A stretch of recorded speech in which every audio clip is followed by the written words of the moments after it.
The will is stronger than the skill. म्हणजेच थोडक्यात दुर्गम्य इच्छाशक्ती ही तुमच्या कौशल्यांपेक्षा अधिक प्रभावी शक्तिशाली असते. ओके, हे थोडक्यात कंपॅरेटिव्ह डिग्रीचं उदाहरण आहे. तुम्हाला याची पॉझिटिव्ह डिग्री पण करायला येऊ शकते जर हा पॅरेग्राफ जर आला तर. ओके, त्याच्यानंतर असं सांगितलंय पहा की सक्सेसफुल पर्सन्स किंवा professionals thrive in the same manner. मग थोडक्यात जे यशस्वी व्यावसायिक असतात तर ते सुद्धा सेम त्याच पद्धतीने करतात. म्हणजे कसं की त्यांच्याकडे दुर्गम इच्छाशक्ती असते, स्वप्न असतात आणि दूरदृष्टी पण असते. बरोबर, जसं आपण करिअर फॅक्टर्स पाहिले त्याच्यामध्ये ह्या 3 गोष्टींचा पूर्ण सारांश म्हणजे त्या सगळ्या करिअर फॅक्टरचा सारांश ह्या 3 गोष्टींमध्ये आलेला आहे. ओके, त्याच्यानंतर आपण पुढं पाहिलं होतं setting goals may appear easy but some people in some ways they are different किंवा डिफिकल्ट. त्यानंतर पुढे आपण असं म्हटलं होतं की setting goals have 2 valuable assets. जर तुम्हाला ध्येय ठरवायचं असेल किंवा ठरवताना तुम्हाला 2 पैलूंचा विचार करावा लागतो, सेन्स ऑफ ओरिजिनॅलिटी आणि त्याच्यानंतर पुढे तुम्हाला थोडक्यात sense of originality and stepping stone. म्हणजेच थोडक्यात a stepping stone to luminate the path.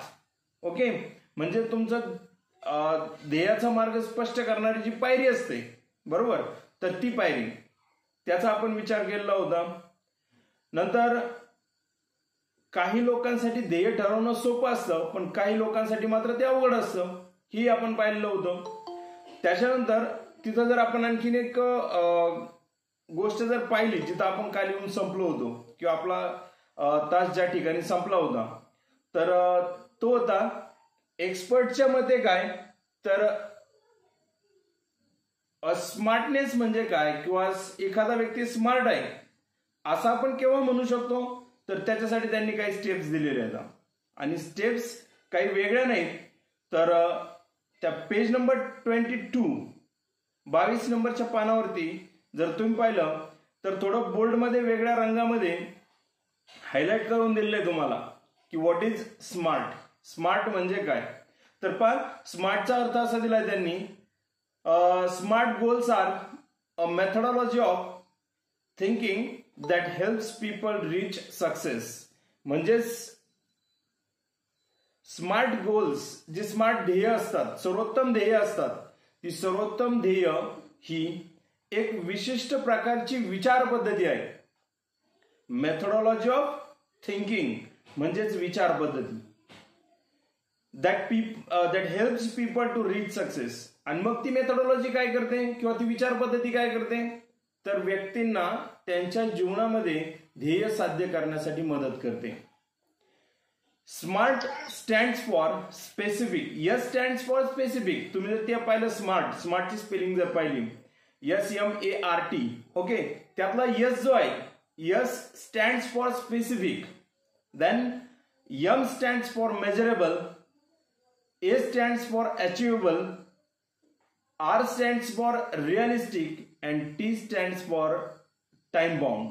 म्हणजे एकंदरीत प्रत्येक अक्षराला जो अर्थ दिलाय त्याच्यापासून जे अॅक्रोस्टिक तयार केलंय, एकंदरीत हे अॅक्रोस्टिक ज्या व्यक्तीमध्ये असतं त्या व्यक्तीला स्मार्ट म्हणायचं. स्मार्ट हा दिसण्याशी संबंधित नाही, ही गोष्ट आपण मागच्याच तासाला क्लिअर केली आहे. आपण या तासालाही ती क्लिअर करूया. स्मार्ट म्हणजे फक्त दिसणं किंवा असणं नाही, तर स्मार्ट याचा अर्थ होतो सरळ सरळ की असणं आणि असण्यामध्ये काय ज्याच्यामध्ये स्पेसिफिक, मेजरेबल, अचिव्हेबल, रिअलिस्टिक आणि टाइम बाउंड या सगळ्या गोष्टी ज्याच्यामध्ये आहेत त्याला आपण काय म्हणतो सर्वोत्तम म्हणतो, स्मार्ट म्हणतो. ओके, त्याच्यानंतर आता आपल्याला पाहायचंय की ते प्रत्येक शब्दाचा जो आपण या ठिकाणी आता लॉंग फॉर्म घेतला होता किंवा थोडक्यात लॉंग फॉर्म म्हणण्यापेक्षा अॅक्रोस्टिक आपण त्याचं पाहिलं होतं. प्रत्येक अक्षराचा अर्थ कसा असतो तो आपण पाहिला होता. आता तो अर्थ नेमका कसा एखाद्या व्यक्तीमध्ये असतो हे आपल्याला या ठिकाणी पाहिजे. ओके, मग पहा तिथं smart goals have a specific rubric. म्हणजे थोडक्यात जी सर्वोत्तम ध्येय असतात त्या सर्वोत्तम ध्येयाला एक विशिष्ट असं सूत्र असतं, बरोबर. म्हणजे एका विशिष्ट अशा साच्यामध्ये ते बांधलेलं असतं. मग त्याच्यातली पहिली पायरी कोणती आहे तुमची, तर ती आहे स्पेसिफिक. काय स्पेसिफिक म्हणजे how to achieve success in life और how you should have a smartness. तुम्हाला कशा पद्धतीने स्मार्टनेस असेल याच्याविषयी आपल्या ठिकाणी पाहिजे. व्यक्ती यशापर्यंत कसा जाऊ शकतो हे आपल्याला ठिकाणी पाहिजे. व्यक्ती सर्वोत्तम कसा होऊ शकतो, ओके, ही आपण या ठिकाणी म्हणा. Specific involves identifying a specific area for improvement. याच्या म्हणजे स्पेसिफिक या घटकामध्ये काय असतं तर involves identifying a specific area for improvement. यात अशा क्षेत्रांचा शोध घेतला जातो की ज्याच्यामध्ये आपल्याला सुधारणा करता येईल. बरोबर का. म्हणजे थोडक्यात मला अभ्यास करताना इंग्रजी विषयाचा विशेषतः मला जर चेंज द व्हॉइस अवघड जात असेल तर तो भाग मी शोधून काढेल आणि त्याच्यावरती मी काम करेल. That is the specific thing. Okay, याला आपल्याला काय म्हणायचंय, स्पेसिफिक थिंग असं म्हणायचंय. ओके, मी त्याचा शोध घेईल.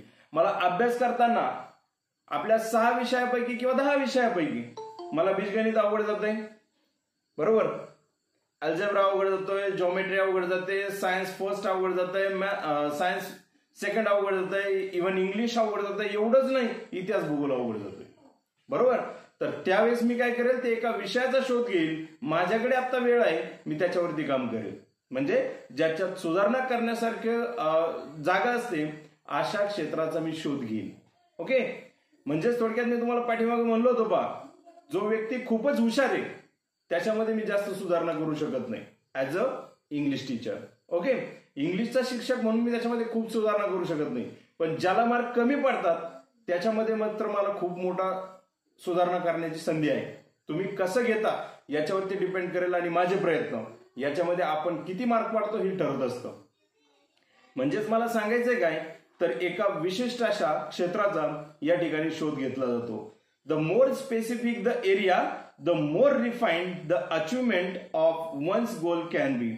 एखाद्याचं ध्येय कशा पद्धतीने किंवा किती उत्तम प्रकारे साध्य होऊ शकतं हे त्याच्या त्या विशिष्ट अशा क्षेत्रावरती अवलंबून असतं. म्हणजे त्यांच्या क्षेत्राचा शोध घेतलाय. द मोर स्पेसिफिक एरिया, तो एरिया म्हणजे कशा पद्धतीचा आहे, तो किती चांगल्या पद्धतीचा आहे हे जर तुम्ही शोधलं तर तुमचं ध्येय सुद्धा एका विशिष्ट वेळेमध्ये तुम्ही काय करू शकता, साध्य करू शकता. असं सांगितलं, कॅन बी ही रचना सांगितली. म्हणजे तुम्ही ते साध्य होऊ शकतं ठरलेल्या, म्हणजे टाइम बाउंड इथं प्रोसेस आपली पुढे येणारच आहे. आपण फक्त क्षेत्राचा शोध घेतोय. Okay, it makes it easier to set a parameter and work towards the goal. It makes it easier म्हणजे ही शक्य केव्हा होईल, जेव्हा आपण त्याच्यासाठी विशिष्ट असे मापदंड ठरवून घेऊ आणि त्या मापदंडाच्या सहाय्याने आपण काय करू, आपल्या ध्येयाच्या दिशेने प्रयत्न करू. म्हणजे तो एरिया थोडक्यात सुधारणा करण्यासाठी. ओके, त्याच्यानंतर सांगितलं फॉर एक्झाम्पल, या ठिकाणी एक एक्झाम्पल दिले त्यांनी आपल्याला समजण्याचं. मी खूप एक्झाम्पल याच्यामध्ये तुम्हाला दिले, त्यांनी दिलेलं एक्झाम्पल येते. एक एक्झाम्पल आपण या ठिकाणी पाहूयात. तर ते एक्झाम्पल असं आहे की if it is a building a house, जर तुम्हाला एखादं घर बांधायचंय, बरोबर का, उदाहरण काय दिलंय, जर तुम्हाला एखादं घर बांधायचंय, what exactly is the capacity required and how long can it stretch. म्हणजे जो एक्सपर्ट असेल, तुमचा बिल्डिंग एक्सपर्ट असेल, ज्या इंजिनियरला तुम्ही घर बांधायला दिलंय तुमचं, ओके, तर तो इंजिनियर काय करेल, त्याने एक विशिष्ट गोष्ट किंवा विशिष्ट वेळ किंवा विशिष्ट कालखंड, त्याची क्षमता, हे सगळं त्याने ठरवलेलं असेल. नाहीतर पहा आपण उदाहरण म्हणजे एक सेंटेन्स एवढी मी हे करतो आणि मग तुम्हाला उदाहरण एक्सप्लेन करतो. पहा, if it is a building, it is building a house, what exactly is the capacity required and how long can it stretch. म्हणजेच थोडक्यात ते जे घर बांधायचं त्या इंजिनियरला, त्या घराची क्षमता काय असेल, बरोबर, आणि त्याच्या पूर्णत्वासाठी किंवा ते टेकण्यासाठी किती कालावधी लागेल किती कालावधी असेल हे त्याने ठरवलेलं असतं. म्हणजे स्पेसिफिक एरियामध्ये त्याने लॉंग टर्म सगळा विचार केलेला असतो. सगळ्या गोष्टी आपल्याला विचार केलेल्या असतात. तुम्ही जर हाऊस बिल्डिंग हे जर प्रकरण तुम्ही 8वीचा अभ्यासलेलं असेल, बरोबर, हाऊस बिल्डर, बरोबर, त्याच्यामध्ये काय होतं तर एखादी साईट ठरवली जाते. साईट ठरवून नंतर एक मिनिट साईट ठरवून नंतर काय केलं जातं, एक ब्ल्यू प्रिंट तयार केली जाते. ती ब्ल्यू प्रिंट एका कॉन्ट्रॅक्टरकडे जाते. कॉन्ट्रॅक्टर ते एका गौंड्याला देतो. गौंडी ते काम पूर्ण करून घेतो. म्हणजे आपल्या घराचं जर एकंदरीत आराखडा आपण पाहिला तर ते थोडक्यात एक ठरलेलं असतं, बरोबर. आपण कधी आपल्या इंजिनियरला म्हणा किंवा कोणाला आपण कधी प्रश्न विचारला का रे की सर ही बिल्डिंग किती दिवस टिकेल, बरोबर. मग आता हा प्रश्न आपण त्यांना विचारला पाहिजे. तुम्हाला उदाहरण सांगतो. ज्यावेळेस रायगडाचं बांधकाम झालं, आता हा सगळ्याचा परिचयच आहे, फक्त विद्यार्थी म्हणून तुम्ही कदाचित ते ऐकलेलं नसेल, बरोबर. तर रायगडाचं काम पूर्ण झालं आणि रायगडाला जेव्हा रायगडाचं काम करणारे जे हिरोजी इंदोलकर आहेत, बरोबर, त्यांना विचारण्यात आलं की या बिल्डिंगचं म्हणजे त्या गडाचं स्वराज्याच्या राजधानीचं आयुष्य काय असेल, बरोबर. तर त्यांनी सांगितलं की या गडाचं आयुष्य काय विचारता, या गडाचं आयुष्य इतकं असेल जोपर्यंत आकाशामध्ये चंद्र आणि सूर्य आहे तोपर्यंत या गडाच्या म्हणजे अर्थात या बिल्डिंगला त्या गडाला कोणत्याही पद्धतीची इजा होणार नाही. आपण पाहायला गेलो आता आपल्याला त्या ठिकाणी वरचा जो भाग आहे छताचा भाग, बरोबर, तो आपल्याला सापडत नाही कारण तो लाकडी होता, तो जाळलेला आहे आणि त्याच्यामध्ये तो पूर्णपणे भग्न होऊन गेलेला आहे. पण त्याच्या भिंती जर तुम्ही पाहिल्या, बरोबर, तर त्या भिंती आजही तितक्याच मजबूत आहेत जितक्या त्या बांधकामाच्या वेळी असतील. म्हणजे सांगण्याचा उद्देश काय आहे तर जोपर्यंत चंद्र आणि सूर्य आहे तोपर्यंत या बिल्डिंगचं आयुष्य असेल असं हिरोजी इंदोलकरनं सांगितलं. आपण आपल्या इंजिनियर्सला जर प्रश्न विचारले तर याचं परफेक्ट लाईफ काय असेल हे आपल्याला कोणी सांगू शकत नाही. आपल्याकडे बांधलेला पूल पडून जातो, बरोबर. म्हणजे काय मला यातून सांगायचंय तर थोडक्यात ज्यावेळेस एखादा स्पेसिफिक एरिया आपण जो सुधारणा करण्यासारखा आहे त्याची जर निवड केली आणि आपण जर एखादा विशिष्ट कालावधी घेऊन जर ते पूर्ण केलं म्हणजे थोडक्यात ती सुधारणा केली तर आपण निश्चित ध्येयाकडे पोहोचू शकतो. हा झाला आपला पहिला पॉईंट. ओके. याच्यानंतर दुसरी जी स्टेप आहे किंवा त्याच्यामध्ये दिलेली जी काही सेकंड मेथडॉलॉजी आहे, सेकंड पार्ट आहे त्यातला तो आहे मेजरेबल. म्हणजे एम स्टँड्स फॉर मेजरेबल असं मला इथं म्हणायचं आहे. M stands for measurable. मग या मेजरेबल मध्ये quantifying goals provide specific way to track progress against goals. आपलं थोडक्यात आपलं ध्येय जे असतं ते आपल्याला मोजता येण्याजोगं असावं. मोजता येण्याजोगं म्हणजे किलोमध्ये मोजायचंय का? नाही, किलोमध्ये नाही मोजायचं. त्याला कालमर्यादा मोजायची, बरोबर. त्याचं ब्रँडिंग आपल्याला मोजायचंय, बरोबर. क्वालिटी क्वांटिटी या सगळ्या गोष्टी आपल्याला त्याच्यामध्ये मोजायच्यात. पण क्वांटिटी याचा अर्थ किलोमध्ये किंवा नगामध्ये नाही, बरोबर. तर त्याला मापदंड असतो, मोजमाप असतं, बरोबर. ते कसं दिलंय पाहिजे. Quantifying goals provide specific way to track progress against the goals. म्हणजे तुम्ही एखादं ध्येय ज्यावेळेस ठरवता किंवा ध्येयाचं मापन करता, मोजमाप करता किंवा त्याचं परिमाण ठरवता, provide specific way to track progress against goals. आणि मग तुमच्या ध्येयाच्या दिशेने प्रगतीचे मार्ग तुम्हाला आखता येतात जेव्हा तुम्ही त्याचं एक विशिष्ट कालमर्यादा ठरवून घेता. एक एक्झाम्पल सांगतो तुम्हाला बघा. मला कलेक्टर व्हायचंय, बरोबर. मग मी म्हणलं पाहिजे वयाच्या 42 वर्षापर्यंत वयोमर्यादा आहे, होऊ कधीतरी, बरोबर. आणि होऊ कधीतरी म्हणलं की कदाचित 42 ओलांडून जाईल पण होऊ शकत नाही, बरोबर. म्हणजे मी आज ऍज अ स्टुडंट मी जर 10वीला आहे तर मी ठरवलं पाहिजे मी वयाच्या 21व्या वर्षी कलेक्टर किंवा एखादा IPS अधिकारी होईल, बरोबर.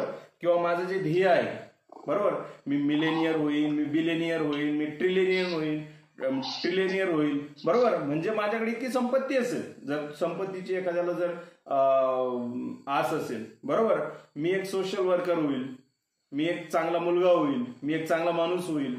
हे जर एका विशिष्ट कालखंडामध्ये जर आपल्याला मोजता आलं ना तर आपण निश्चित होऊ शकतो जर आपलं ते ध्येय असेल, बरोबर. म्हणजे ध्येय ठरवण्याची योग्य वेळ 10वी आहे आणि म्हणूनच तुमच्या पुस्तकामध्ये हे प्रकरण आहे. ही अशीच प्रकरणं या ठिकाणी दिलेली नाहीत मुलांना.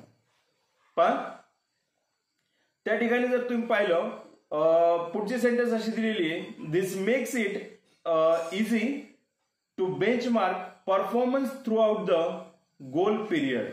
आता बेंचमार्कचा अर्थ दिलेला आहे पहिलं, standard by which something can be measured or judged. आता खरं तर बेंचमार्क, हॉलमार्क, ब्रँडिंग बरोबर ह्या ज्या गोष्टी आहेत या मापदंडाशी रिलेटेड आहे. म्हणजे थोडक्यात बेंचमार्कचा अर्थ मापदंड असाच होतो बरोबर. मग इथं त्या लेखकाने काय सांगितलंय पहा, तर this makes it easy to benchmark performance throughout the goal period. म्हणजे तुम्ही ध्येयाचा जो विशिष्ट कालखंड ठरवलेला असतो त्या कालखंडामध्ये त्या मापदंडामध्ये तुम्हाला तुमचं ध्येय साध्य करावं लागतं. गोल पिरियड त्यालाच म्हटलंय. अजून एक गोष्ट पहा, एखादी खाण्याची वस्तू जर असेल बरोबर, खाण्याची वस्तू किती काळ खाण्यास योग्य आहे हे तुम्ही ज्या वस्तू खाता, तुम्ही चाऊमिन खाता बरोबर, तुम्ही कोणताही पदार्थ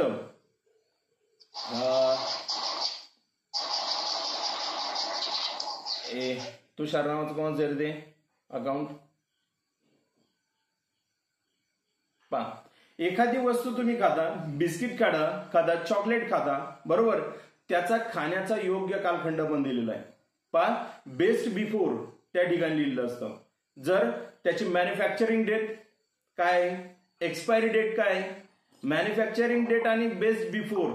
तुम्ही कोणतंही पेय जे पिता त्या पेयावरती सुद्धा त्या ठिकाणी दिलेलं असतं की किती काळ ते टिकणार आहे.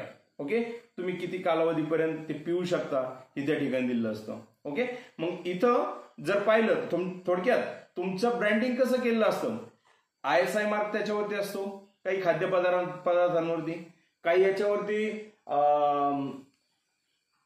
रेड सर्कल आहे, ग्रीन सर्कल आहे. ओके, असं पण दिलेलं असतं.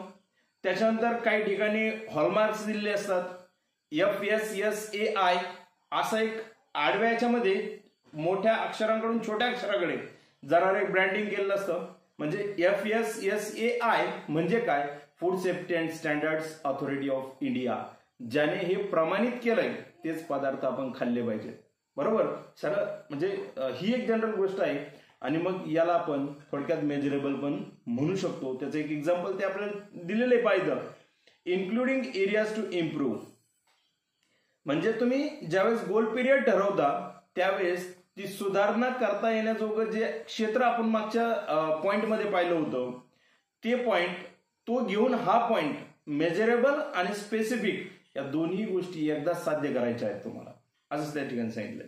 पुढे सांगितलंय, while playing football one's exact role and position has to be clearly defined.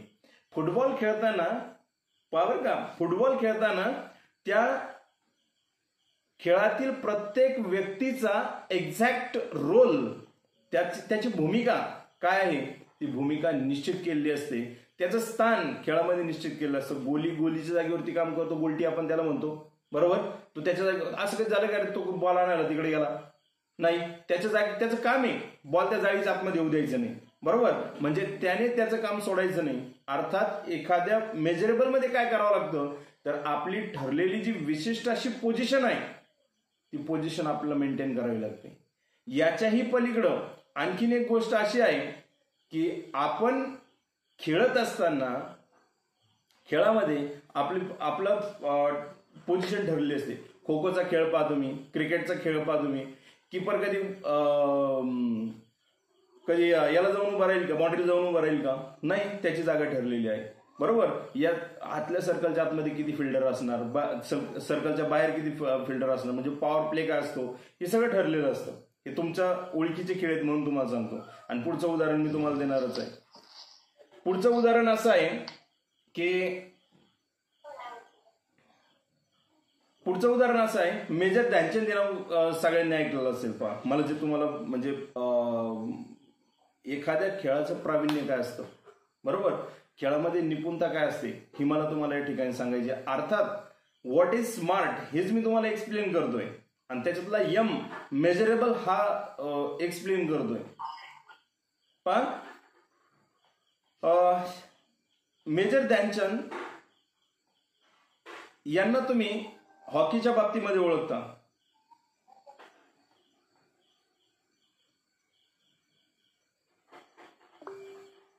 हे राणी नाव कोणाच आहे ते एकदा पुन्हा जर ते माईक जर ऑन झाला तर मी डायरेक्ट ग्रुपमधून रिमूव्ह करून टाकीन.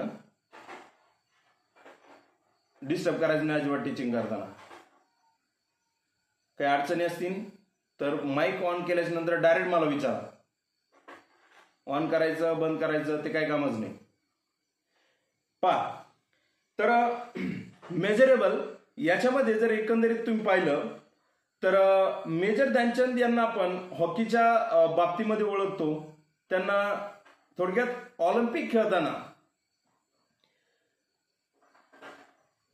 त्यांच्या हॉकी स्टिकला एकदा जर बॉल चिकटला ना तर त्यांच्या त्या गोल करण्याच्या अंतरामध्ये कितीही स्पर्धक त्या ठिकाणी येऊ द्या, त्यांच्या त्या हॉकी स्टिकला चिकटलेला बॉल पुन्हा कधीही पडत नव्हता.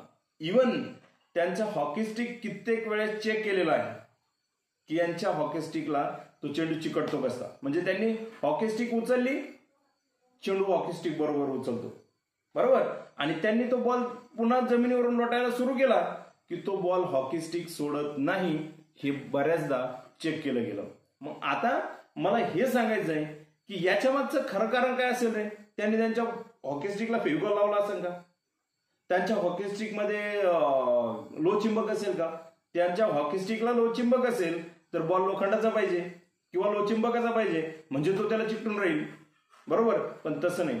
जर तुम्ही मेजर ध्यानचंद यांच्या प्रॅक्टिसच्या बाबतीमध्ये जर विचार केला, तुम्ही जर ऐकलेलं असेल तर मेजर ध्यानचंद हे प्रॅक्टिस रेल्वेच्या रूळवरती करायचे. रूळचं अंतर माहिती नाही किती असतं, एवढं चाक चालतं त्याच्यावरती, बरोबर. तर एवढ्या रुळावरती एकदा चेंडू ठेवला आणि त्यांनी तो लोटायला सुरू केला की ते जोपर्यंत पळतायत तोपर्यंत तो चेंडू त्या रेल्वेच्या रुळावरून खाली पडत नसायचा. म्हणजे याला म्हणतात practice. Even practice makes man perfect, बरोबर. हे त्यांचं परफेक्शन होतं. आणि मला माझ्या पोझिशन पासून ते गोल करायचे तिथपर्यंतच्या जागेवरती जावेपर्यंत माझ्या हॉकी स्टिकचा चेंडू पडायला नको, तोपर्यंत मी तो बॅटला चिकटून ठेवणार, त्या हॉकी स्टिकला चिकटून ठेवणार. हे होतं त्यांचं परफेक्शन. आणि त्या अंतराला मेजरेबल असं म्हणतात. काय म्हणतात? मेजरेबल म्हणतात. माझी पोझिशन फिक्स आहे असं त्या ठिकाणी थोडक्यात त्यांचं मत आहे. मग आता इथं जसं मेजर ध्यानचंद यांचं आपण उदाहरण घेतलं, सचिन तेंडुलकरच्या बॅटला लागलेला बॉल हा बाउंड्रीपर्यंत जातो, त्याला कोणी अडवू शकत नाही, बरोबर. म्हणजे कालमर्यादा किंवा त्याने ठरवलेलं आहे माझ्या एकदा बॅटला बॉल लागला की तो बाउंड्रीच्या पलीकडे गेला पाहिजे. मग मला तो समोर जाऊ, लेफ्ट साईडला जाऊ, राईटला जाऊ किंवा बॅकला जाऊ, कुठेही जाऊ, बरोबर. तोपर्यंत तो काय होणार आहे, बॉल कोणाला अडवता येणार नाही. याला म्हणायचं मेजरेबल.